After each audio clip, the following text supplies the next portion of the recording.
Mi nombre es Jason de la Cruz, represento a la empresa Eléctrico General SAC y el día de hoy vamos a realizar una de las 6 capacitaciones previstas para los vendedores de la empresa Eléctrico General Import Export SRL. La capacitación total consta de 12 horas y como habíamos mencionado al inicio, se dividieron en 6 partes de 2 horas cada uno, en los cuales cada sesión se va a hacer los días sábados. Esta capacitación tiene como finalidad apoyar a los vendedores en lo que son los usos correctos de los productos y al mismo tiempo las cualidades y características que poseen. Entonces, sin más preámbulos, comencemos. Primero, en lo que es esta capacitación vamos a tratar lo que son los temas de la tecnología neumática.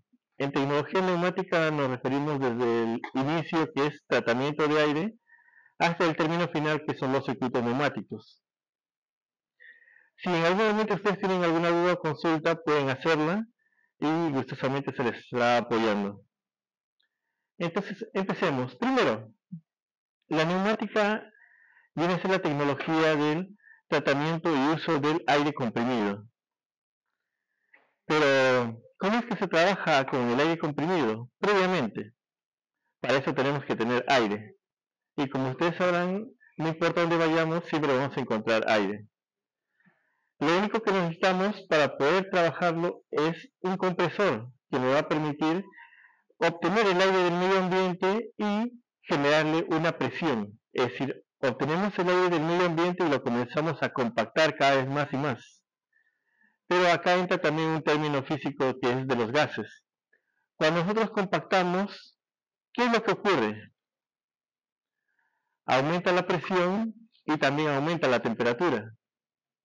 Que justamente la temperatura es uno de los parámetros que es, como se puede decir, es como un parámetro parasitario, porque en realidad no nos conviene tener mucha temperatura en el aire comprimido, ya que al final los conectores, las mangueras que usamos para distribuir el aire comprimido son sintéticos en su mayoría. ¿Y qué ocurre cuando nosotros tenemos un material sintético al cual le hacemos someter a una alta temperatura? ¿Qué es lo que ocurre? Se puede derretir. En otros casos, ¿qué puede ocurrir? A mí me ha pasado, se deforma todo. Exacto, ese es el principal punto. Si la temperatura no es muy alta, lo que puede ocurrir es que la manguera se deforme. Las mangueras o las tuberías que utilicen. Si se deforman esas mangueras, entonces uno, pierde elasticidad. Dos, pierde durabilidad, dureza. Tres, que puede simplemente agrietarse o generarse poros por los cuales puede escapar el aire. Entre uno de ellos viene a ser la deformidad de la manguera. ¿Qué ocurre cuando la manguera se deforma? Al momento de estirarse, la manguera se vuelve más delgada cada vez. Entonces, un poco de aire simplemente hará que esa manguera se comporte como un globo. Comenzará a inflarse, hasta que no pueda soportar más y simplemente reviente. Ese es uno de los parámetros más indeseados en la neumática, el exceso de temperatura. El segundo parámetro, ¿cuál es el otro parámetro que es parasitario en la neumática? Primero, en neumática generalmente nosotros trabajamos con materiales que son metálicos, materiales que son sintéticos, pero que están en constante movimiento uno con respecto a otro. Entonces acá la pregunta que les hago a todos ustedes: ¿qué ocurre cuando tenemos dos materiales distintos en contacto y uno en movimiento con respecto al otro?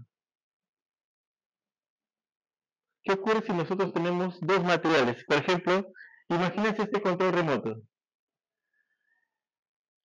La mesa está fija, no se mueve, pero yo pongo el control remoto en movimiento sobre la superficie de la mesa. ¿Qué es lo que ocurre? Fricción. ¿Qué más? Desgaste. Exacto. Es decir, cuando están esas dos superficies en movimiento, comienza a haber un desgaste. ¿En cuál aparece más el desgaste? Generalmente en la superficie que es más blanda. En este caso vendría a ser el plástico. Y para nuestro caso,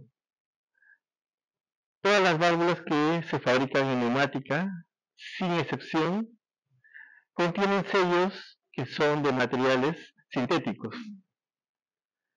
Esos sellos son los que permiten hacer el cambio de la válvula de un estado a otro. Es decir, puede ser estado de conducción de aire o simplemente estado de bloqueo o estado de drenaje. Y en el caso de los cilindros neumáticos, también viene a ser la misma función. Los sellos es lo que permite que el aire no escape a ningún lado. Si nosotros queremos que avance, el aire que está en un lado se drena hacia el medio ambiente, pero en el otro lado está ingresando aire a presión. Entonces, como es aire a presión, si nosotros no tuviéramos un buen sello hermético, ¿qué ocurriría? Que simplemente el aire escaparía de un lado a otro y por lo tanto el cilindro o bien no se mueve con suficiente fuerza o simplemente no se mueve, que es en la mayoría de casos lo que ocurre cuando los productos se han desgastado. Entonces, nuevamente volviendo al tema. Los contaminantes parasitarios en la neumática generalmente, ¿cuáles son? Uno, cuando ustedes en los carros observan que se expulsa humo, ahí estamos hablando de CO2 y el CO, monóxido y dióxido de carbono. 3. ¿Qué otro contaminante encontramos en el aire? Cuando una persona, por ejemplo, está caminando y respira y siente comezón en la garganta. Exacto, polvo. Tercero, cuarto punto en este caso. Debido a la industrialización, generalmente hay otro contaminante más que se encuentra en el aire. Lo que ustedes utilizan para cocinar, ¿qué viene a ser? Gas, ¿qué más? ¿Vale? Agua, ¿qué más? Cuando quieren freír algo, ¿qué es lo que utilizan? Aceite. En la mayoría de casos, debido a la industrialización, se ha generado demasiado vapor de aceite que se ha ido al medio ambiente. Ese vapor de aceite está atrapado, mejor dicho, está mezclado con el aire comprimido y el aire del medio ambiente, al igual que el polvo, al igual que la humedad. Pero la diferencia es que el aceite, como es más pegajoso debido a su tensión superficial que tiene, ¿qué es lo que ocurre? Que el aceite tiende a atrapar partículas y se pegan fácilmente. Por ende, si nosotros tuviéramos una superficie con aceite y lo dejamos simplemente un rato expuesto al medio ambiente, se llena de polvo y ese polvo con el aceite se vuelve más pegajoso. ¿Y qué ocurre cuando una superficie es más pegajosa? ¿Qué ocurre cuando queremos hacer el movimiento de un objeto encima de una superficie que es pegajosa? Se puede adherir. ¿Qué más? La fricción. Exacto, mayor fricción. Y recordemos que en el caso del aceite, al atrapar partículas sólidas, se aumenta más y más la fricción. Por lo tanto, cuando yo trato de hacer pasar un objeto sintético, simplemente ese objeto se va a desgastar más rápido todavía. Entonces, el aceite es uno de los elementos más preocupantes al momento de trabajar en sistemas neumáticos. ¿Qué más encontramos en el aire? Partículas de agua. Esas partículas de agua, es decir, la humedad relativa que se encuentra en el medio ambiente, lo encontramos en cualquier sitio al que vayamos. Solo que en algunas zonas es mayor la humedad relativa. Ahora bien, la humedad es prácticamente vapor de agua. Al igual que el aceite que encontramos en el medio ambiente también está en forma de vapor. Pero a medida que nosotros compactamos un volumen de aire, también estamos compactando el volumen de vapor y el volumen de ¿qué más? Del polvo y de los demás contaminantes. Pero a su vez, como dijimos, la temperatura comienza a aumentar mientras más compactamos. Entonces, acá la pregunta es, cuando nosotros compactamos, ¿qué ocurre con esos contaminantes? ¿Qué ocurre con el vapor de agua? Exacto. El vapor comienza a condensarse debido a la presión, al incremento de la presión. Por lo tanto, parte del agua que está en forma de vapor se comienza a condensar y comienza a formarse gotas de agua, las cuales se van acumulando una con otra, hasta comenzar a formar líquidos. Líquidos que se comienzan a llenar, ¿en dónde? En la parte del tanque, donde acumulamos nosotros el aire.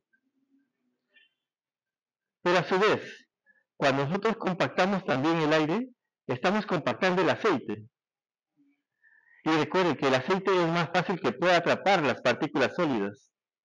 Entonces, ¿qué ocurre? Al momento de compactar nosotros el aceite también comienza a formar gotas y a condensarse. Y a medida que se condensa, comienza a atrapar también parte de las partículas sólidas. ¿Y dónde se depositan? En el fondo del tanque. Y acá siempre tienen que tener en cuenta esto. Cada vez que ustedes o algunos de sus clientes trabajen con lo que son compresores, siempre tienen que tener en cuenta que cada cierto tiempo tienen que purgar el compresor. ¿Por qué? Porque si no purgan el compresor, ese líquido se va a ir incrementando cada vez más y más hasta que simplemente el compresor tenga poco aire comprimido y tenga más líquido.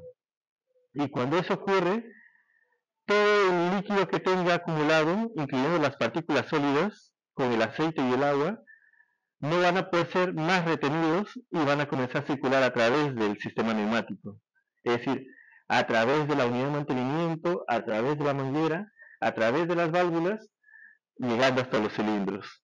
Y cuando eso ocurre, simplemente esas partículas contaminantes van a comenzar a adherirse a la superficie de los componentes en movimiento, haciendo que se atoren. Si es el agua, pueden hacer que se oxiden. Si es aceite, puede comenzar a engrasarlo demasiado y simplemente atascarlo. Entonces, ¿por qué se menciona esto? Porque nosotros no nos son de utilidad los contaminantes. Es simplemente un desecho que nosotros obtenemos al momento que estamos generando aire comprimido. Entonces, ¿cómo nos deshacemos de esas partículas sólidas? Para eso se hace uso de lo que se conoce como unidades de mantenimiento. Las unidades de mantenimiento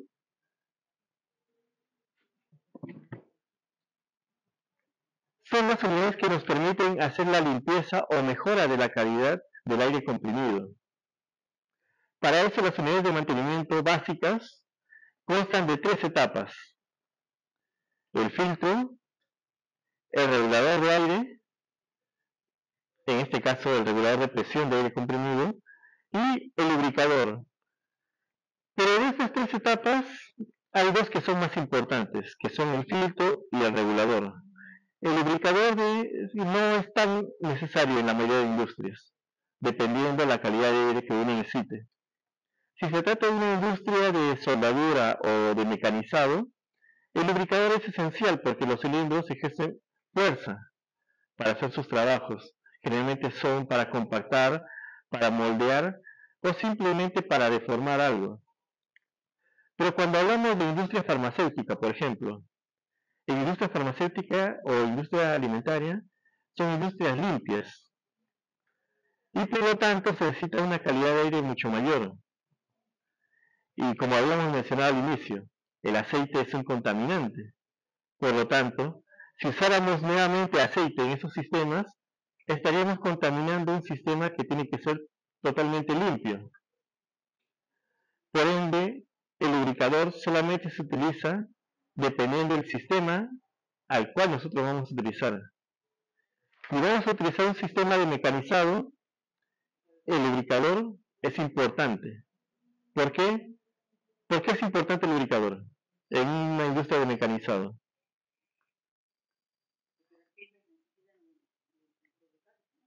Porque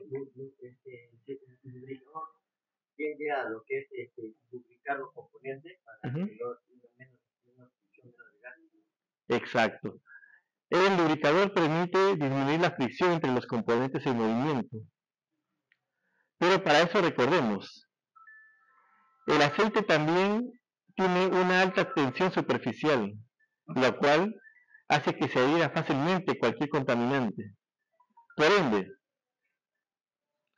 si nosotros queremos usar un lubricador, previamente tenemos que estar seguros que tenemos aire de buena calidad, es decir, aire limpio, por lo menos en un 30 a 50%.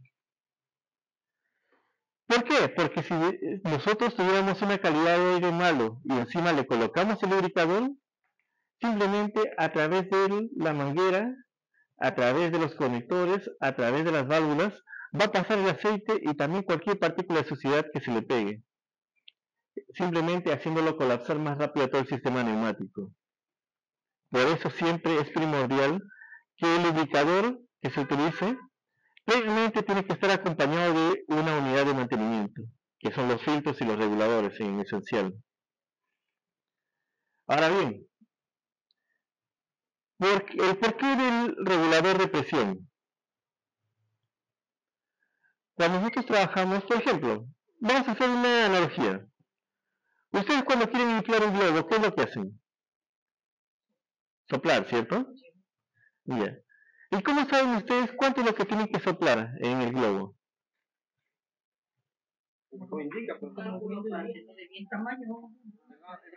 Según el volumen que obtienen del globo, entonces ustedes van tocando y se dan cuenta que la superficie se va haciendo más ligera y por lo tanto también se endurece la superficie.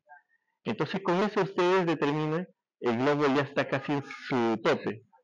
Por lo tanto, ustedes limitan la cantidad de aire que le van a ingresar al globo, soplando menos y con menos fuerza.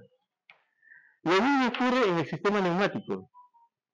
Si nosotros queremos controlar la presión, tenemos que regularlo.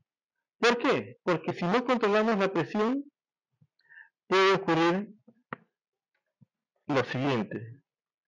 Si la presión es muy baja, no pasa nada, excepto que algunos componentes simplemente no van a funcionar.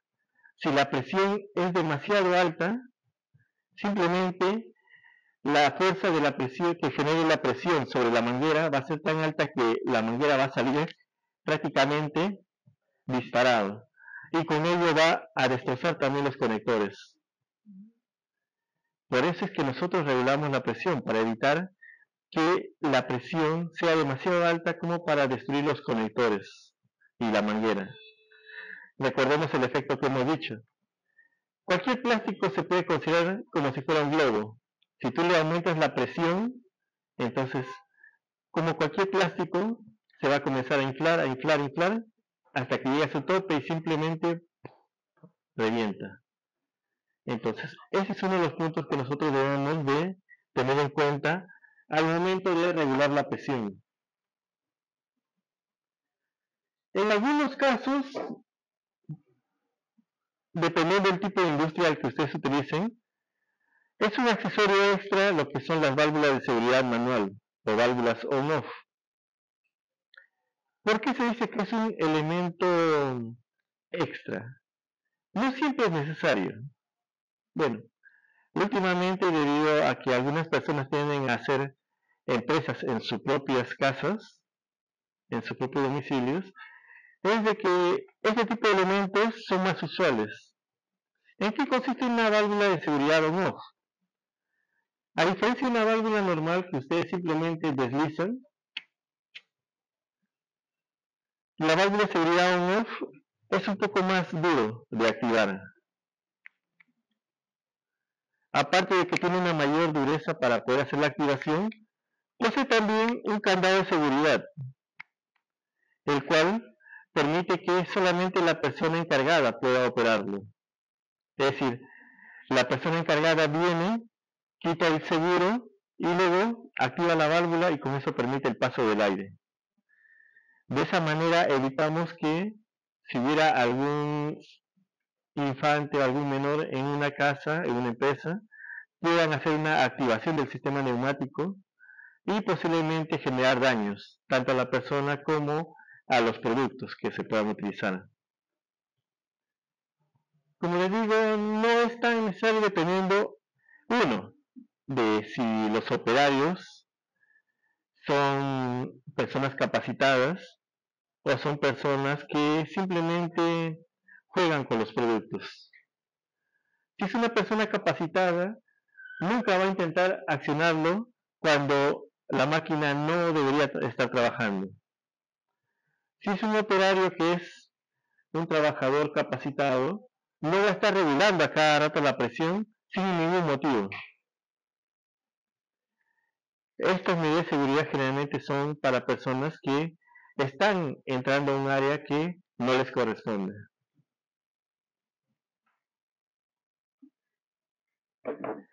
¿Y cuál es la finalidad de utilizar la unidad de mantenimiento?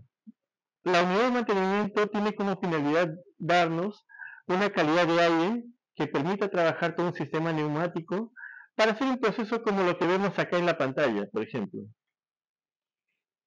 En la pantalla lo que tenemos es nuestro generador de presión, que en este caso vendría a ser el compresor con la unidad de mantenimiento, con el distribuidor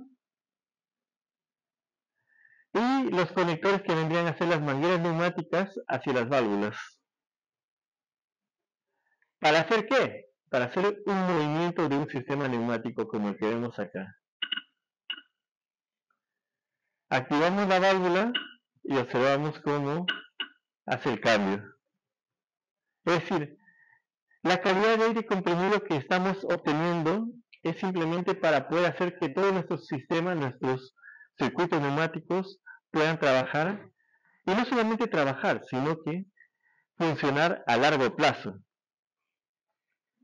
Para nuestro caso, vamos a hacer una pequeña simulación. Acá estamos viendo una válvula de 3 posiciones, entonces vamos a utilizar una válvula de 3 posiciones para nuestra simulación.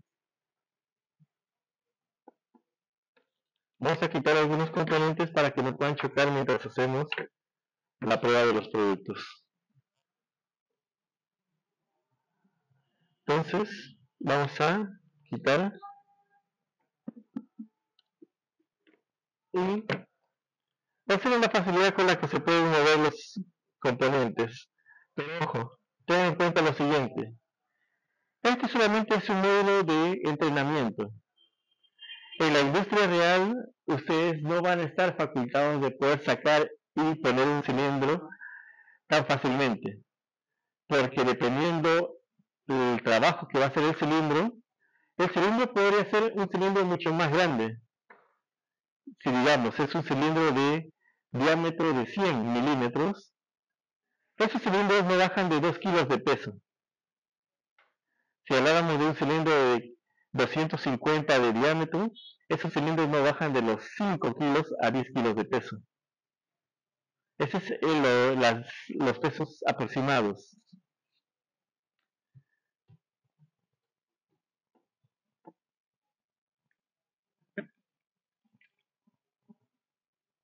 Entonces, miren, estamos haciendo solamente una conexión similar a la que se ve en el sistema.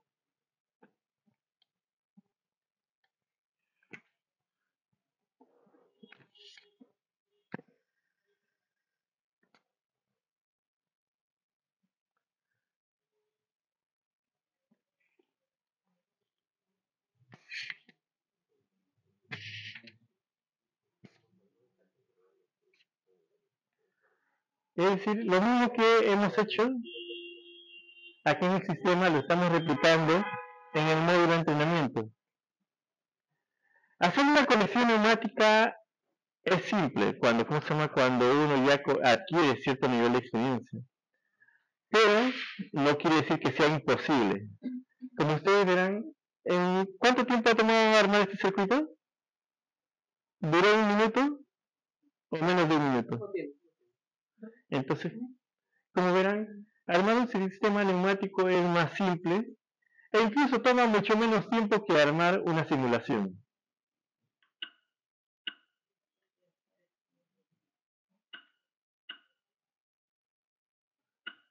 Esas son las formas de cómo demostrar cómo es que funciona la neumática y cómo a partir de esto nosotros generamos un sistema que nos va a permitir desempeñar múltiples funciones. Por ejemplo, acá, si yo les preguntara ¿Cuánto es la fuerza que ejerce el cilindro? ¿Cuánto ustedes me dirían un valor aproximado de la fuerza que ejerce el cilindro? ¿Cuánto crees que ejerce de fuerza, Orlando? Un aproximado.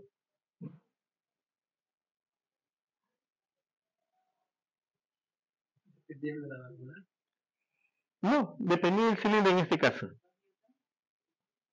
Newtons, ya. Si lo habláramos en kilogramos, que es más sencillo para que ustedes lo manejen. ¿Cuántos kilogramos fuerza creen que ustedes ejercen? Ya, pero en este caso, es un cilindro de 25 milímetros. ¿Cuánta fuerza aproximadamente creen que está generando este cilindro? A ver, vamos a hacer una demostración. Un favor para que se levante. Sí.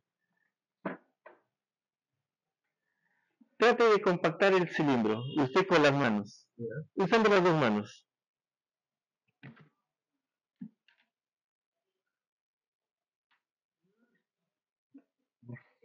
¿Cuánta fuerza cree aproximadamente que necesita para poder compactarlo?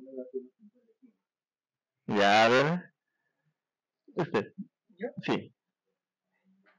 Utilizando las dos manos, uno acá y uno acá, trate de compactarlo. Y según eso, aproximadamente, ¿cuánta fuerza es la que necesita? Ajá. Ya. Según eso, usted, ¿a cuántos kilos de fuerza equivale aproximadamente la fuerza que está generando el cilindro? 4 kilos. 4 kilos.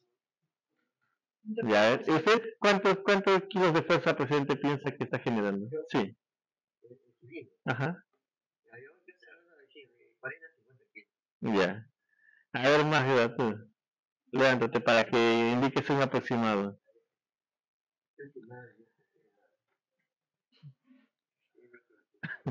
Acá y acá. No, ¿saben quién es? Sí.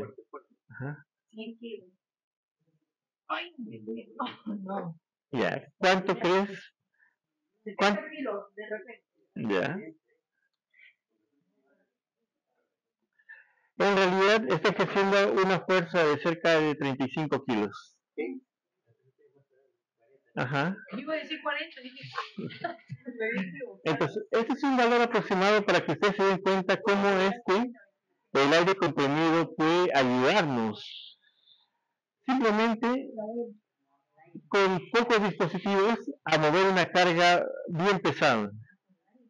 Imagínense que este es un cilindro solamente de 25 milímetros. Ahora apliquémoslo esto a un cilindro de 100 milímetros. La fuerza que se va a ejercer, a pesar que el cilindro sería 4 veces de tamaño, se ejerce una fuerza de 16 veces. Es decir, de un cilindro de 25 a un cilindro de 100, a pesar de que el tamaño es 4 veces, la fuerza es al cuadrado. Se ejercería una fuerza de 16 veces la fuerza de este cilindro. Estamos hablando de 16 por 35 kilos. Estamos hablando de cerca de 560. Es decir, un poco más de media tonelada de fuerza que necesitarían ustedes para poder compactar un cilindro de 100 de diámetro. Ahora, si hablamos de un cilindro de 250 de diámetro, tendrían que ejercer una fuerza de aproximadamente 1.5 toneladas para tratar de compactar un cilindro de 250. Y utilizando los mismos componentes. Es decir, no cambiamos nada de válvulas, no cambiamos nada de mangueras, solamente cambiamos el cilindro y la fuerza ya la hemos multiplicado. Esa es la ventaja de la tecnología neumática con respecto a la tecnología eléctrica. En electricidad, si nosotros quisiéramos ejercer más velocidad, más torque, tendríamos que cambiar el motor completamente. Y si cambiamos el motor, ¿qué ocurre con el sistema eléctrico? Recuerden que un motor para funcionar, ¿qué necesita? Necesita interruptor térmico, necesita contactor, relé térmico, ¿qué más? Cables que se están olvidando. El cable es el que permite hacer el paso de la corriente eléctrica a través de todos los dispositivos hasta llegar al motor. Pero si nosotros cambiamos de un motor de 1 HP a un motor de 100 HP, ¿podríamos seguir usando el mismo contactor? ¿El mismo relé térmico? ¿El mismo cableado? No, simplemente tenemos que desechar todo y volver a adquirir esos componentes para poder trabajar mejor con el motor de 100 HP. Pero acá en neumática no existe esa misma similitud.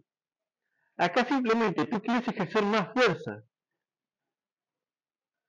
Quitas la manguera, quitas el conector y sacas el cilindro únicamente. Y lo reemplazas por el nuevo cilindro que deseas utilizar. Y con eso vuelves a conectar la manguera y el conector y ya está listo el sistema para trabajar. Y como mencionamos acá, justamente en esta presentación que estamos haciendo, las válvulas que estamos manejando son las mismas, pero observen cómo hemos cambiado el cilindro. De un cilindro pequeño a un cilindro de vástagos gemelos, uno tabla deslizante, pero las válvulas siguen siendo las mismas para hacer el movimiento.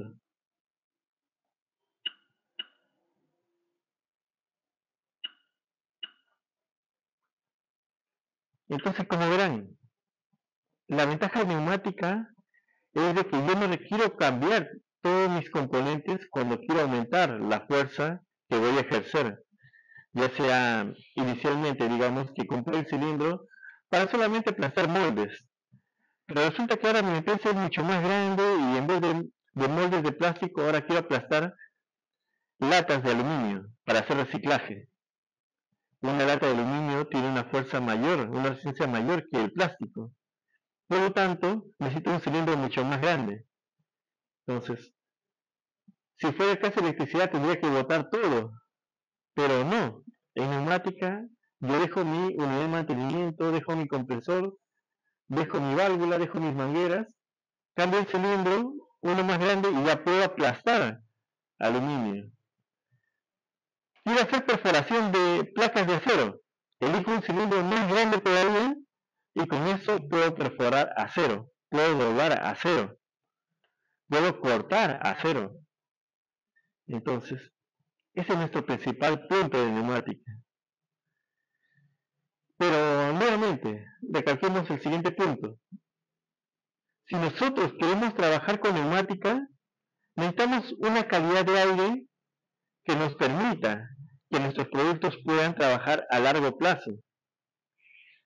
Si yo, digamos, soy un empresario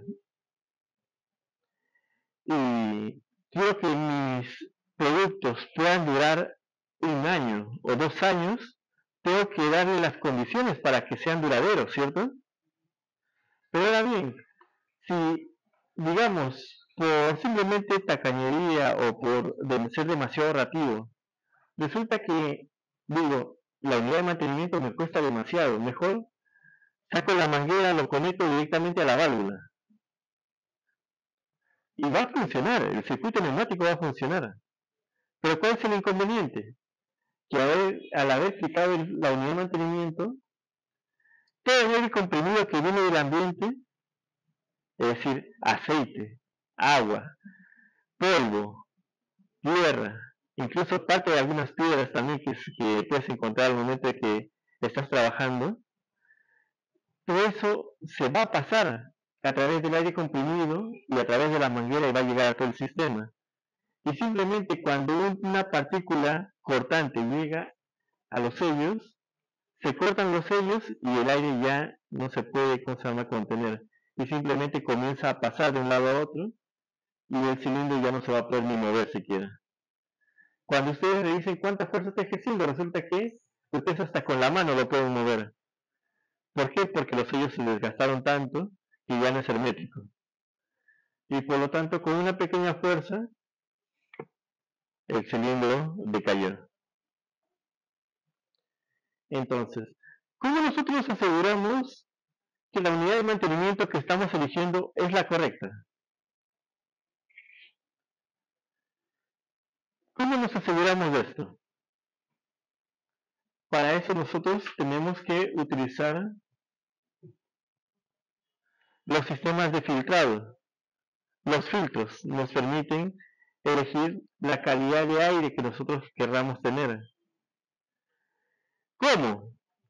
Para eso vamos a mostrar una parte de la diapositiva.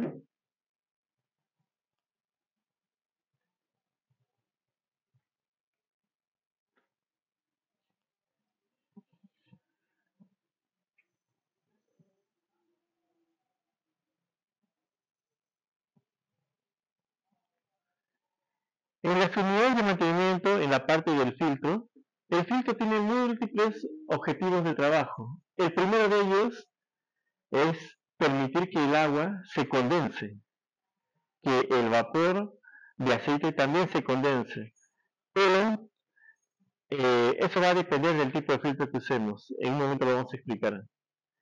La finalidad del filtro es separar todas las partículas sólidas, partículas líquidas, que no estén contempladas dentro del aire comprimido, porque recordemos, esos son nuestros contaminantes, y como contaminantes tenemos que desecharlos para que nuestro sistema pueda perdurar por mucho más tiempo. Entonces, ¿cómo logramos eso? Cuando nosotros colocamos un filtro, al pasar el aire, simplemente el aire comienza a hacer movimientos helicoidales a través del filtro. Y con cada movimiento que hace, las partículas sólidas comienzan a adherirse al filtro. El agua comienza a condensarse y comienza a decaer en forma de gotas.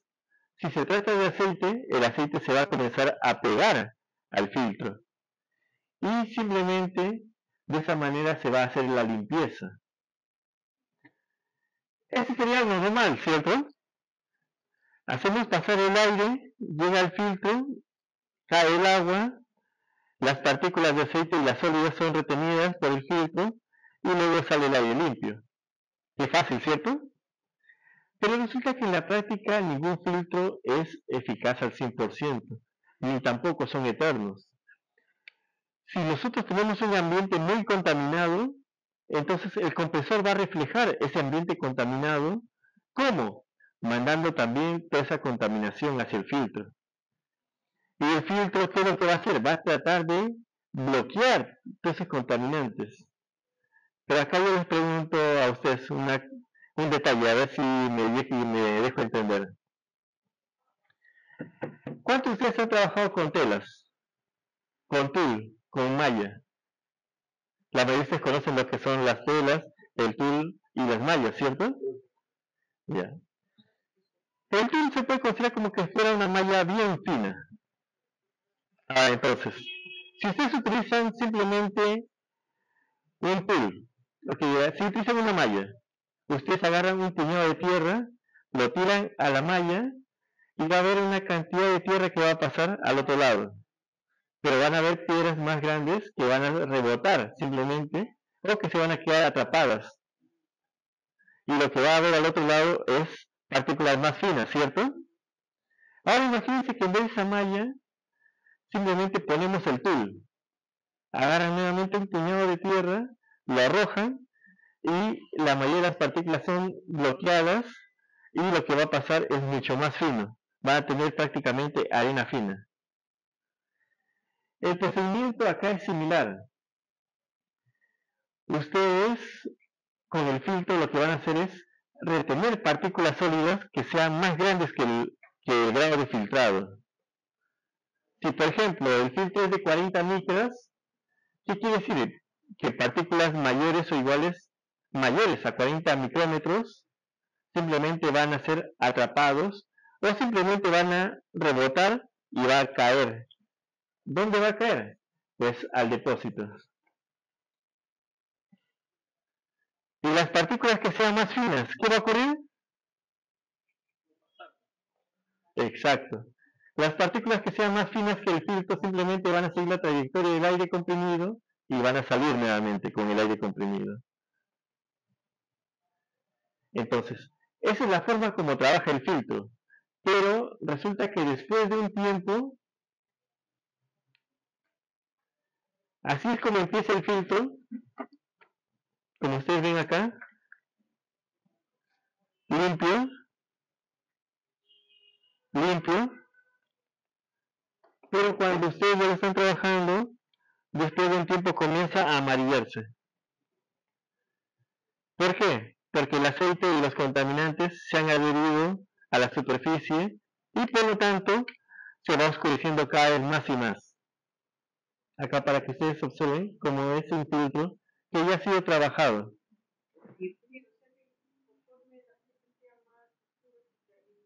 Porque, ya, en esto tengamos en cuenta una cosa. Primero, esta mesa, digamos, no va limpias, se llena de una capa de polvo, pero todavía puedes ver el color de la mesa, ¿cierto?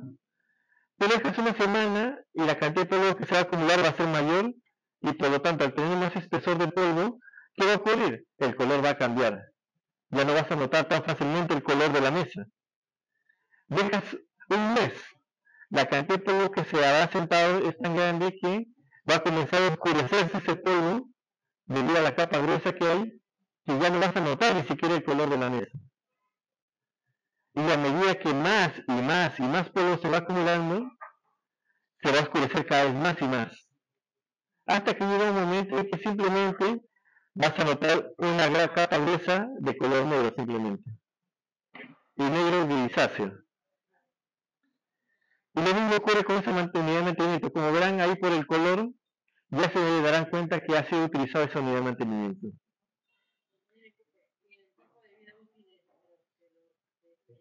Ya. Entonces, nuevamente, acá hacemos otra vez una analogía.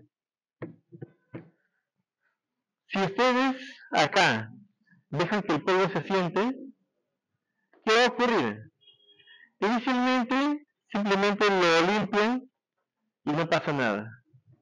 En el caso de la unidad de mantenimiento, parte del aire comprimido, al momento de pasar, hace una pequeña limpieza del filtro, es decir, hace sacudir un poco el filtro como para que bote un poco de la suciedad, pero no lo limpia al 100%. Estamos hablando de solamente una limpieza del orden del 2 al 5% cada vez que se activa. Pero la suciedad es mucho mayor, es decir, mientras más tiempo pasa, quieras o no, se vaya acumulando más y más una capa gruesa de suciedad. Pero eso ¿de qué va a depender? Nuevamente, agarras un puñado de tierra, lo lanzas. Si lo lanzas una vez al día, ¿cuánto te va a durar esa malla? Ahora, en vez de una vez al día, lo lanzas una vez cada hora. Lo lanzas la tierra nuevamente a la malla, ¿cuánto tiempo te va a durar? La décima parte, porque ahora lo estás usando más seguido la malla para poder limpiar la tierra. Pero ahora imagínate que en vez de agarrar y solamente lanzarlo, lo agarras y lo lanzas con mucha fuerza a la tierra hacia la malla. ¿Qué le va a ocurrir a la malla? Se puede romper, exacto. Entonces, llega un momento en que simplemente cuando nosotros no hacemos mantenimiento al compresor, la cantidad de contaminantes que se han depositado en el compresor hace que haya mayor contaminante en el aire comprimido. Y al momento de haber más contaminantes, la cantidad de aire con contaminantes que va a pasar acá y se va a depositar es mucho mayor. Por lo tanto, la capa se va a formar más rápido, una capa más gruesa. Y mientras más gruesa es la capa, ¿qué va a ocurrir? Que simplemente esto se va a atorar y se obstruye. ¿Y qué ocurre cuando se obstruye? Ya no pasa. Eso sería lo lógico, ¿cierto? Pero acá resulta que hay un efecto bien extraño. Ni siquiera tan extraño en realidad. Es un defecto mucho más indeseado. Cuando el aire ya no pasa, el aire sigue ejerciendo presión. ¿Por qué? Porque recordemos, es aire comprimido. El aire sigue ejerciendo presión tratando de pasar de un lado a otro. Y como el filtro ahora está endurecido por lo que ha sido tapado y por lo que estaba húmedo inicialmente, ese filtro comienza a secarse más rápido. Se seca, se seca, se seca, y simplemente cuando tú tienes barro, si tienes barro, normal, el barro sigue pegándose, pero cuando ya el barro se solidifica, ¿qué ocurre? Si tú lo golpeas, se rompe, y ocurre el mismo efecto.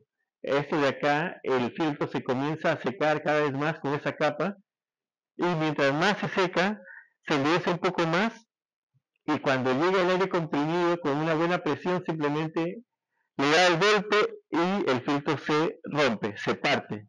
Y cuando el filtro se parte, comienza a pasar el aire comprimido de un lado a otro. Pero ya no te filtra, ya no limpia. Es decir, ahora el aire pasa con todos los contaminantes nuevamente a todo el sistema neumático. Y ahí es cuando los clientes comienzan a observar que en sus válvulas comienza a salir agua, que en su cilindro comienza a salir agua, etc. ¿Por qué? Porque debido a que el usuario no ha hecho mantenimiento a su compresor, entonces simplemente ha permitido que la cantidad de contaminantes aumente tanto que han dañado al filtro y simplemente lo han destruido. Hay clientes que dicen, pero el filtro no es tan necesario, igual está trabajando en mi sistema. Claro, no es tan necesario hasta que ves que tu cilindro también comienza a cada vez a raspar. Raspa más, y para salir comienza a raspar cada vez más y más y más. Y llega un momento que simplemente parecía que tartamudeara el cilindro. Para regresar igual, hace pausas, regresa, pausas en su retroceso. ¿Por qué? Porque tanto contaminante ha pasado y se ha obstruido en los sellos que el sello ya comienza también a secarse y a quebrarse. Y en ese momento ya colapsa todo el sistema neumático. No solamente vas a observar agua que sale por todos lados, sino que también vas a observar que vas a escuchar que el aire sale incluso cuando el cilindro está detenido. ¿Por qué? Porque ya el cilindro se ha reventado, el sello se ha reventado y el aire está fugando también por el cilindro. Ese ya es un punto en el cual ustedes ya saben, ya llegaron al límite de el uso de los componentes y simplemente han dejado que todo su sistema colapse por no hacer un reemplazo del filtro. Y bueno, como habíamos mencionado, el filtro es uno de los elementos más importantes del sistema neumático porque primero nos ayuda a limpiar nos ayuda a limpiar el aire comprimido mediante uno, eliminando lo que es la humedad del aire comprimido. 2, permitiendo retener las partículas de aceite en el mismo filtro y por ende eliminando lo que es el vapor de aceite. Y tercero, reteniendo las partículas sólidas más grandes que el filtro y permitiendo de esa manera que la calidad de aire comprimido aumente. Pero para esto también hay que tener en cuenta que existen distintos tipos de filtros. Los filtros que nosotros manejamos es solamente una categoría de las tantas categorías que hay de filtros.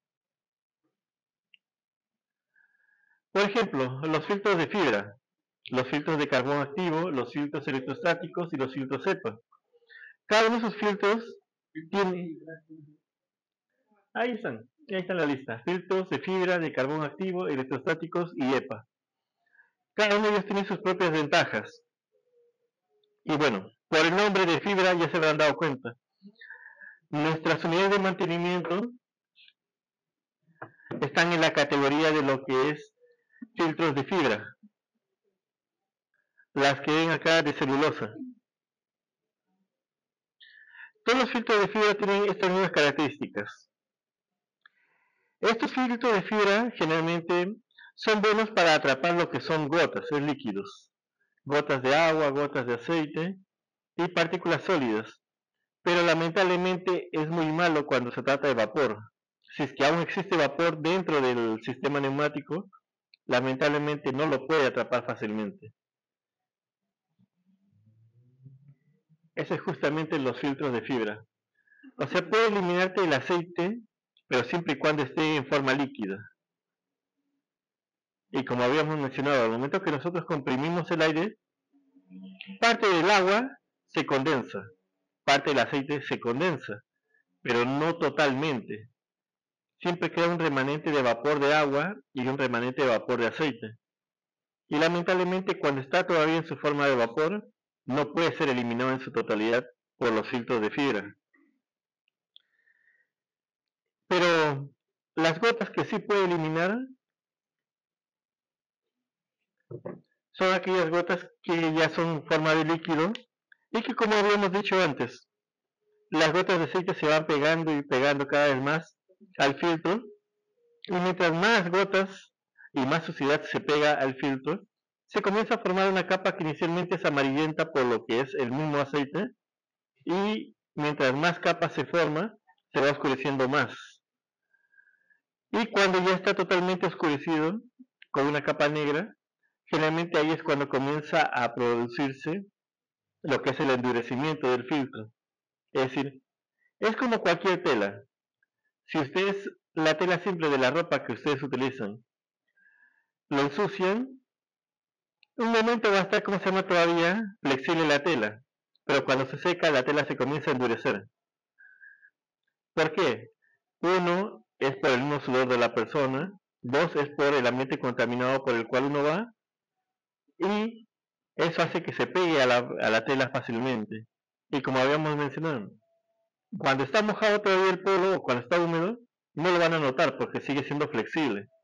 Pero en el momento en que se seca, simplemente esos contaminantes comienzan a endurecer la tela y la tela prácticamente lo sienten como que estuviera pegado simplemente. Y en el peor de los casos, si lo dejan eso mucho tiempo, ustedes lo tocan la tela y simplemente la tela se comienza a deshacer. Algunos lo conocen como el hongueado, simplemente. Pero en los filtros ocurre el mismo proceso.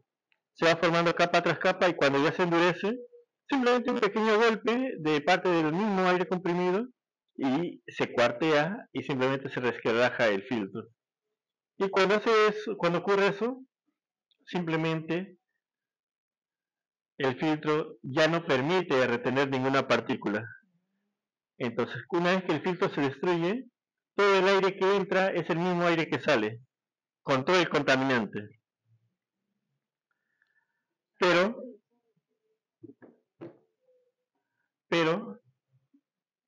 para eso también nosotros tenemos que elegir el tipo de filtro que queremos utilizar.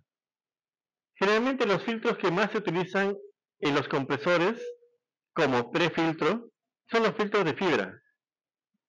Estos filtros que permiten retener más que nada el aceite y la humedad.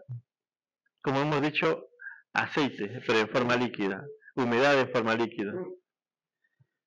¿Y por qué son buenos? Porque permiten retener la mayor cantidad de partículas sólidas que hubiera en el aire comprimido. Y nos sirven como prefiltro. ¿Por qué como prefiltro? Porque es el filtro que va a estar antes del filtro principal. Es decir, a pesar de que este sigue siendo un filtro, este filtro no necesariamente es el filtro principal. Después puede venir otro filtro en cascada que va a depender de cuánta calidad de aire nosotros queremos. Por ejemplo, ¿usted se acuerda cuando comenzó lo del COVID? Cuando tuvimos que usar mascarillas todo el mundo. Algunas personas simplemente se ponían un trapo en la cara para tratar de no contagiarse con eso. Otras personas utilizaban simplemente toallas, otras personas utilizaban fibras de algodón, exacto, otras utilizaban tela con algodón y luego otros que utilizaban las mascarillas de fibra. Pero la mayoría de los que usaban tela simplemente terminaban contagiados. La mayoría de los que usaban de fibra tenían más resistencia, o sea, menos probabilidad de contagiarse. Y resulta que con los filtros de fibra también son la misma situación. Nosotros tenemos distintos grados de filtrado. Pero ¿cómo podemos reconocer esos grados de filtrado? Uno, si se trata de, vamos a ver, si se trata de unidades de mantenimiento con poco grado de filtrado, generalmente el grado de filtrado pobre lo dan el bronce. Así como ven este filtro silenciador que está acá, los filtros silenciadores que vienen en las unidades de mantenimiento, que son de 40 micras hasta 15 micras, son de esta forma, de bronce todos, con pequeños poros. Generalmente se utilizan cuando la calidad del aire no es tan buena, es decir, para una industria que simplemente trabaja con materiales que a cada rato están expuestos a la contaminación. Por ejemplo, si ustedes trabajan en un taller automotriz, ahí necesitan hacer reparación, necesitan hacer soldadura, etcétera. Por lo tanto, el aire que nuevamente se contamina es el que vuelve a absorber la compresora y lo vuelve a hacer el mismo tratamiento. Pero no se requiere tanta limpieza.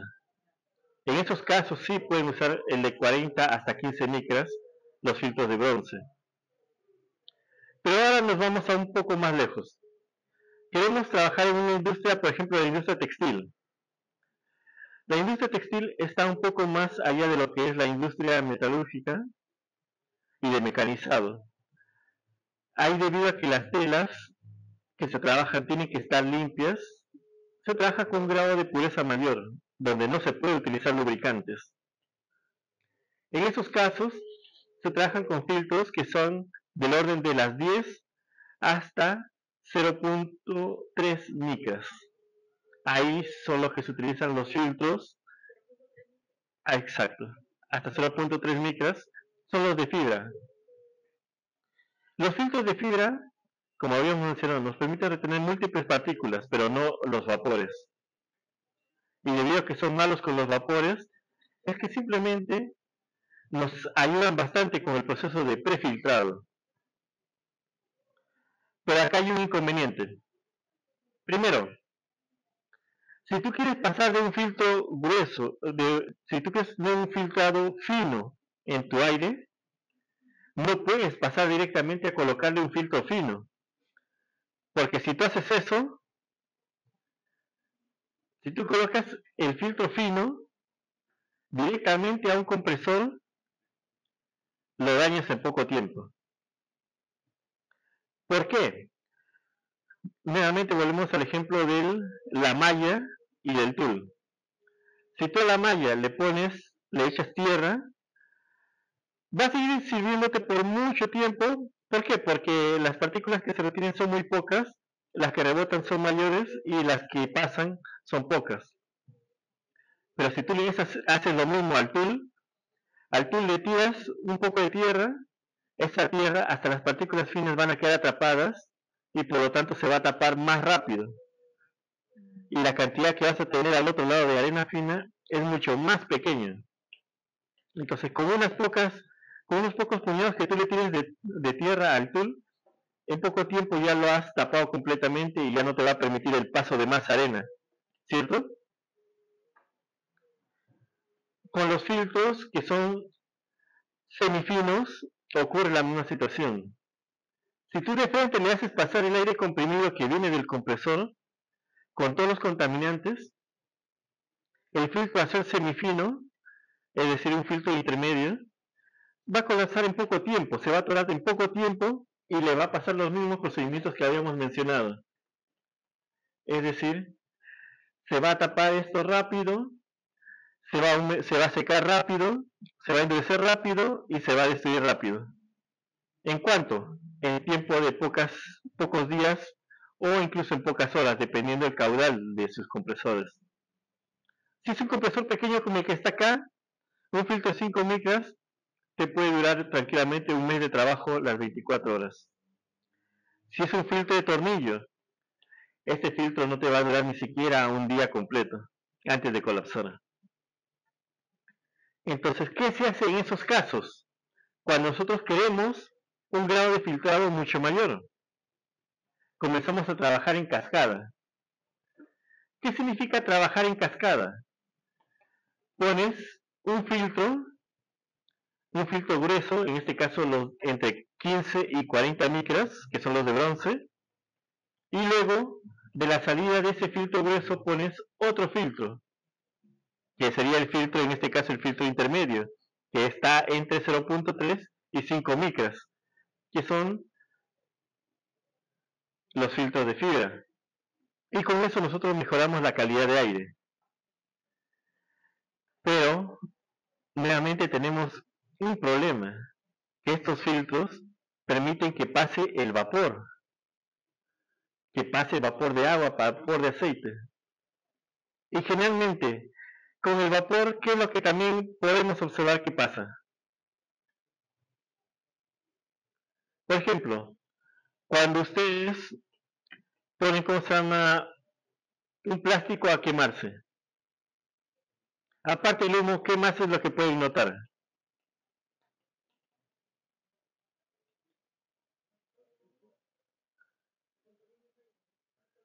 Ya, pero ¿cómo lo notan que es tóxico?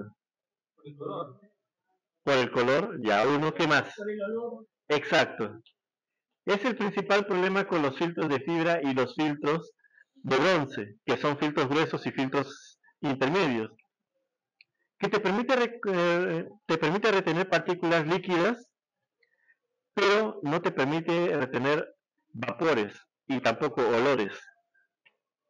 Entonces, como no te permite retener ni vapor ni olor, es que el aire comprimido comienza a tener un olor diferente. Y es en esos casos donde se utilizan los filtros de carbón activo. Ajá, carbón activo o carbón activado. Estos filtros permiten retener lo que es vapor en una gran cantidad. Estamos hablando de cerca de un 70% de vapor, tanto de líquidos, en este caso agua, y de aceite, con lo cual se tiene una mejor calidad de aire. Aparte de eso, también contiene lo que es eliminador de olores, y con eso obtienes no solamente una calidad de aire mucho mayor, sino que el aire comprimido que obtienes también lo puedes utilizar para tu sistema de acondicionamiento, de aire acondicionado. De esa manera puedes tranquilamente no solamente enfriar una buena zona, sino que evitas el olor. ¿Hasta aquí alguna pregunta que tengan? Entonces, los filtros de carbón activo nos permiten no solamente limpiar, sino también a su vez nos permiten quitar olores. Pero, muchos de ustedes preguntan, ¿y el filtro coalescente? El filtro coalescente está dentro de la misma categoría de los filtros de fibra, solo que la constitución del filtro es distinto. Mientras que nuestros filtros de fibra, que utilizamos nosotros al menos en la empresa IRTA, son tipo helicoidales de caída. En el caso de los filtros coalescentes, los filtros no solamente hacen un movimiento circular, sino que van chocando contra las paredes de ambos lados. Es decir, acá nosotros vemos que solamente el centro es el filtro, pero en el filtro coalescente tiene dos capas, uno alrededor del otro. Entonces, a medida que choca con la superficie, simplemente comienza a formarse gotas más gruesas. Cuando choca una gota con otra gota, se forma otra gota más gruesa. Choca nuevamente esa gota con otra gota más y se forma más gruesa cada vez. ¿Y qué ocurre cuando una gota alcanza un tamaño determinado?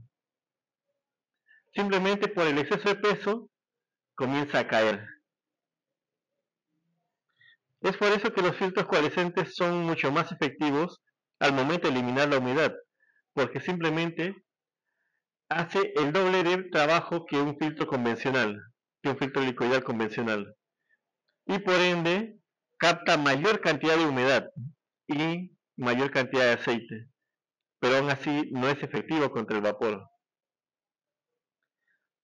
Entonces, bajo este criterio, si queremos tener una mejor calidad de aire, ¿qué nos conviene tener?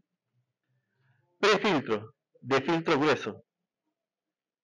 Filtro intermedio, que es entre 0.3 y 10 micras. Después de eso, el filtro de carbón activo, para tener aire limpio y sin olores. Pero, ¿qué ocurre si yo quiero una mayor calidad de aire? Del orden de 0.01 micras. Exacto. A la salida de los tres filtros que hemos puesto anteriormente, colocamos un cuarto filtro que vendría a ser el de 0.001 micras, para tener la mejor calidad de aire posible. Exacto. ¿Cuánto dijo 0.001. y con eso obtienen la mejor calidad de aire posible. Estamos hablando de cerca de un 90%. Exacto. Mientras más pureza quieres, más filtros tienes que colocar y el problema es que también más costoso se te hace. No, el filtro más grueso es solamente para poder hacer perdurar a los otros finos, a los filtros más finos. Ese es el único objetivo del filtro grueso. Dime. Exacto. Pero hay algunos casos en los cuales la humedad es tan alta que simplemente la cantidad de agua que sale de los sistemas neumáticos es tanta que las unidades de mantenimiento colapsan justamente en la parte del filtro. ¿Qué es lo que se hace en esos casos? Primero, si nosotros queremos eliminar vapor, ¿qué es lo que se hace usualmente cuando quieren evitar el vapor? Ajá. Tiendes a querer bajar la temperatura, ¿cierto? Para ese sistema se utiliza un sistema de condensado de aire, que viene a ser el enfriador. El enfriador permite que el aire que pase se comience a bajar la temperatura y por ende el líquido comienza a licuarse y a formarse gotas. Pero nosotros no queremos tampoco el líquido, ¿cierto? Porque si tenemos puro líquido, entonces simplemente también nuestro sistema colapsaría. Entonces, para poder eliminar ese líquido, también se utiliza lo que es el secador de aire comprimido. El secador lo que hace es, lo eleva la temperatura, para que todo el vapor pueda salir fácilmente, expulsado. Entonces, acá, observen un detalle, el enfriador es para enfriar y poder decantar el agua, pero el secador es para poder evaporar. Entonces, bajo ese criterio, ¿cuál creen ustedes que va primero? ¿El secador o el enfriador? El enfriador, nuevamente, es para poder bajar la temperatura. Y con el secador quitamos todo lo que es la humedad completa, la humedad en forma de líquido. Y de esa manera se trabaja en los sistemas neumáticos. Ahora bien, una vez que nosotros hemos entendido esto, es que nuevamente nosotros hacemos uso de ese aire comprimido.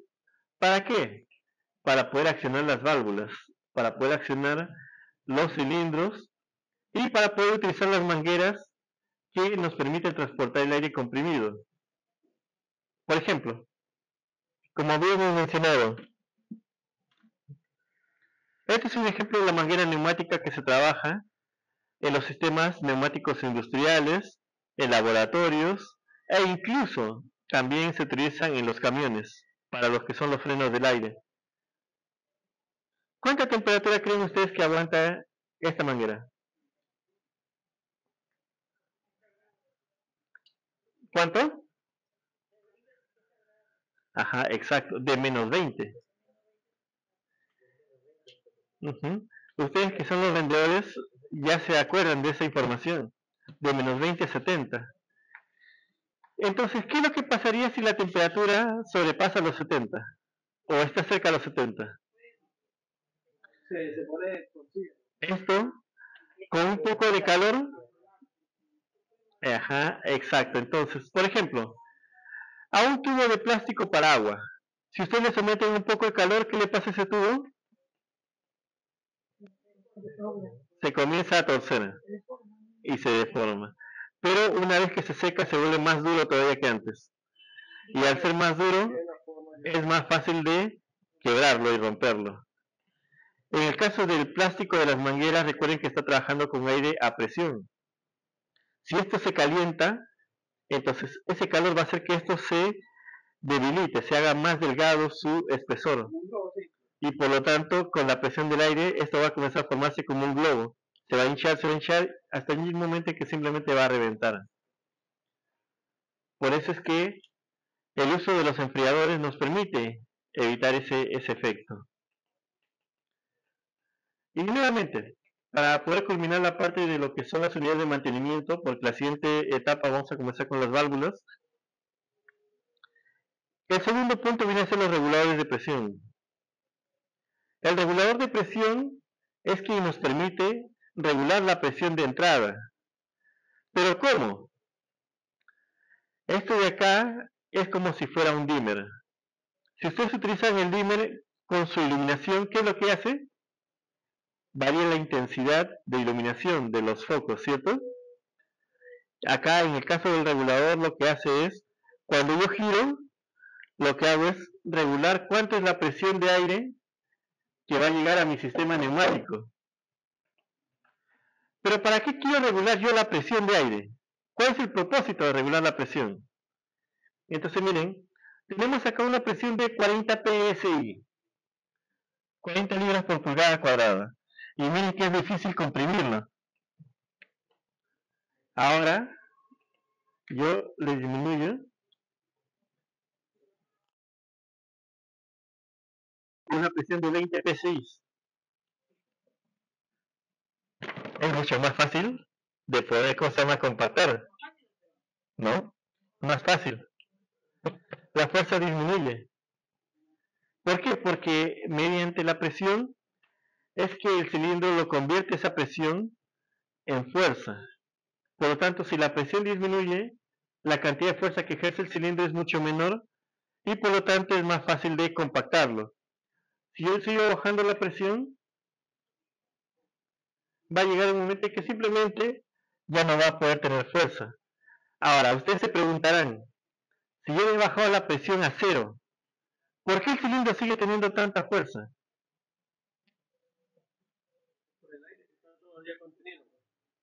Exacto. El aire que está atrapado, recordemos que está en una válvula con centro cerrado. El aire no puede entrar ni tampoco puede salir. Por lo tanto, el aire que está atrapado acá, a pesar que ya no tiene presión, ¿qué ocurre? No tiene presión, pero está atrapado. Entonces, si yo empujo, lo que voy a hacer es que ese poco aire que está acá atrapado comience a aumentar más su presión. Mientras más lo presiono, más presión aumenta, y mientras más presión aumenta, la fuerza que ejerce ese aire que está atrapado, es decir, su presión, comienza a incrementarse más. Y por eso es que, mientras, si yo avanzo poco, es fácil. Si avanzo un poco más, todavía es fácil. Pero mientras más lo compacto, la cantidad de fuerza en dirección contraria que se ejerce es mucho mayor, porque la presión atrapada acá hace que esa presión aumente más y más y más. Tanto así que no vas a poder llegar a comprimirlo totalmente el cilindro. Y miren, vamos a hacer un ejemplo. Vamos a drenarlo.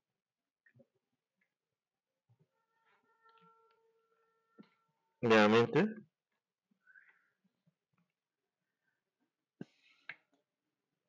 Y ahí estando, si yo jalo, nuevamente ocurre el mismo efecto. Porque mientras el aire no pueda circular, el aire que está atrapado acá, al momento que yo jalo, el émbolo lo va a presionar al aire y lo va a comprimir nuevamente. Y a medida que lo comprime, ejerce una fuerza sobre el mismo émbolo en dirección contraria a la fuerza que yo estoy ejerciendo para jalarlo, y por eso nunca van a lograr el movimiento. ¿Cuál sería la única forma de lograr el movimiento? Que simplemente ya no hubiera aire atrapado. Si no hay aire atrapado, entonces ahí lo pueden mover con facilidad. Mientras que no esté tapado, tampoco los beneficios. Exacto. Entonces, nosotros lo que vamos a ver en la próxima clase es 1. Cómo utilizar las válvulas.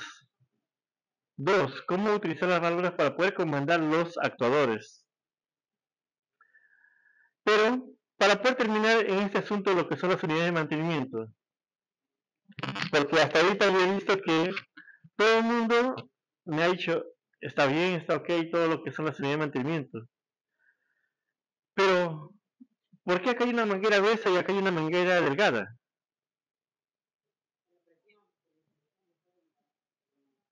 La presión, podemos poner la misma presión, miren. ahora tenemos la misma presión de entrada que la de salida. Ajá. Entonces tomemos este ejemplo. Si digamos, ustedes tienen una tubería, mejor, más fácil. Imaginemos una autopista. Una autopista con 3 carriles. Salud. Una autopista con 3 carriles, pero tienen un puente con un solo carril. Por lo tanto, en ese puente solamente puede pasar un carro a la vez. Pero ustedes tienen una pista de 3 carriles, donde hay un carro en cada riel. Significa que cuando lleguen al puente, como solamente puede pasar uno, tiene que esperar el otro su turno para poder pasar. ¿Qué es lo que estamos haciendo? Un congestionamiento, un cuello de botella. Por lo tanto, cuando hacemos un cuello de botella, ¿qué es lo que pasa? Que simplemente estamos limitando la cantidad de paso por minuto. En otras palabras, estamos limitando el caudal. Entonces, el asunto es, si nosotros somos una conexión más pequeña, estamos limitando el caudal y por ende lo que estamos haciendo es que el litraje que tenemos almacenado en nuestro tanque nos dure más tiempo. Pero al momento de limitar el caudal estamos haciendo que los productos que dependen de los litros de aire trabajen más lento. ¿Por qué? A ver quién me responde por qué.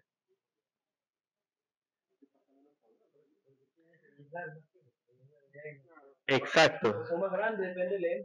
Digamos que acá se requiere 1 litro para que esto avance, para que se expanda.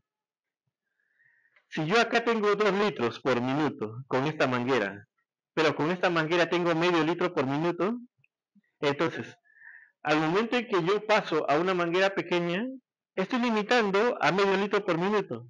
Por lo tanto, para que se llene todo este litro, ¿cuánto tiene que pasar? 2 minutos. Entonces, se hace mucho más lento. Pero si yo pongo acá manguera de 2 litros por minuto y acá pongo la misma manguera de 2 litros por minuto, entonces los 2 litros va a llegar en 1 minuto y por ende esto que es de 1 litro se va a llenar en medio minuto. Entonces observen cómo estamos compensando según el tamaño del conducto que estamos utilizando. Y lo mismo ocurre con las unidades de mantenimiento, con los filtros. Resulta que así como tenemos estos filtros que son de la serie 200, estos son para un caudal de aproximadamente 2000 litros por minuto. La serie 300, que es de aproximadamente 2500 litros por minuto. O sea, de 2000 a 2500, casi 3000. La serie 400, que es la que vemos acá, es de aproximadamente 4000 litros por minuto. La serie 600, que es la que ven acá, es de aproximadamente 6000 litros por minuto. Exacto. Entonces, acá, para poder terminar con este detalle de los filtros. Primero, si yo tengo, ¿cómo se llama? Un compresor que me arroja 100 litros por minuto. Díganme, ¿habrá una diferencia entre si yo le pongo el filtro de la serie 200, que es hasta 2000 litros por minuto, o si le coloco este filtro que es de 6000 litros por minuto? Ya. Mi compresor es de 100 litros por minuto. ¿Habría alguna diferencia en mi sistema si yo le pongo este filtro que es de 2000 litros por minuto o si le pongo este filtro de 6000 litros por minuto? ¿Cuál sería la diferencia?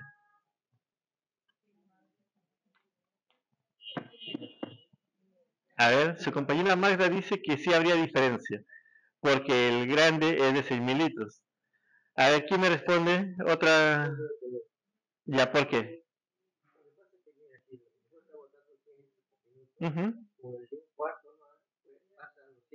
Exacto. Correcto. Ajá. Entonces te das cuenta.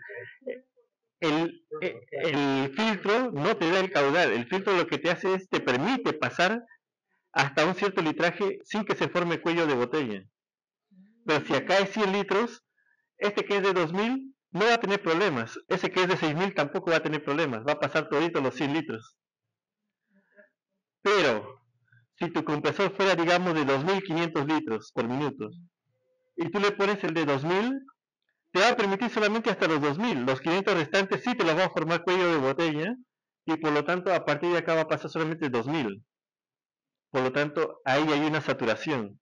Tu sistema se vuelve más lento. Entonces, ahí se me conviene pasar al que es un poco mayor, que en este caso sería el de la serie 300, que es hasta 2500 y trabaja perfectamente.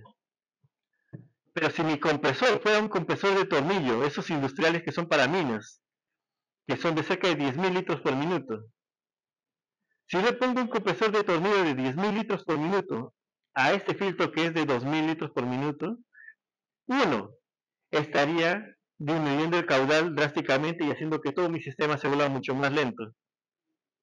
Dos, que al ser más caudal, ¿qué le ocurriría al filtro? Se taparía mucho más rápido. ¿Por qué? Porque con el caudal también viene lo que es más contaminantes por minuto y más vapor, más líquido, más agua, más aceite por minuto. Y simplemente esto en poco tiempo colapsaría. Estamos hablando de pocos días, incluso pocas horas. Ahora, volvamos a la siguiente nuevamente. El filtro me ayuda solamente a permitir que el caudal lo regularice, pero ese cuello de botella yo lo tengo que especificar previamente dependiendo de quién, de la potencia que me digan del compresor y del tamaño del tanque y del tamaño de las mangueras que voy a utilizar. Por ende, si ustedes quieren darle una buena selección a sus clientes de qué unidad de mantenimiento es la más adecuada para su sistema, primero pregúntenle a su cliente de qué caudal es su compresor o de qué potencia es su compresor. Una vez que les da ese dato de la potencia del compresor o del caudal del compresor, entonces ustedes ya están hábiles para decirles, ¿sabes qué? Tu caudal es de 5000 litros por minuto. Te recomiendo que elijas la serie 600, que es hasta 6000 litros.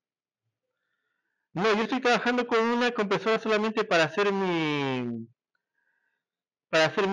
pintado de las paredes. Mi compresor es de un HP. A un compresor de un HP, esos máximo te botan unos 1000 litros por minuto. Ya. Te recomiendo que utilices un filtro de la serie 200, que es hasta 2500 litros. Así ustedes ya terminan más rápido y el cliente se siente más satisfecho de saber que ustedes están dando un producto adecuado a lo que él necesita. Porque si ustedes le ofrecen, él dice que tiene un compresor así, pero ustedes dicen, ya llévate la serie 600. Porque también le va a trabajar bien, ¿cierto? Pero, ¿cuál es la diferencia de precios entre una serie 200 y una serie 600? Estamos hablando de cientos de dólares de diferencia. Entonces, ahí el cliente verá que ustedes ya no son tan confiables con la información que le están dando. Entonces, como verán, ese es justamente uno de los aspectos que ustedes tienen que pensar al momento de que ofrecen un producto. Entonces, en el tema de hoy hemos tratado lo que es las unidades de mantenimiento y cómo nos permiten trabajar con lo que son los sistemas para mejorar la calidad de aire. Por lo tanto, siempre acuérdense de consultar con sus clientes los parámetros que ustedes van a requerir para poder darle una mejor atención y de esa manera puedan mejorar ustedes no solamente sus ventas, sino que puedan afianzar la fidelidad con sus clientes y de esa manera cada vez mejorar las ventas. Espero que les haya servido el tema de hoy y hasta la siguiente semana sería.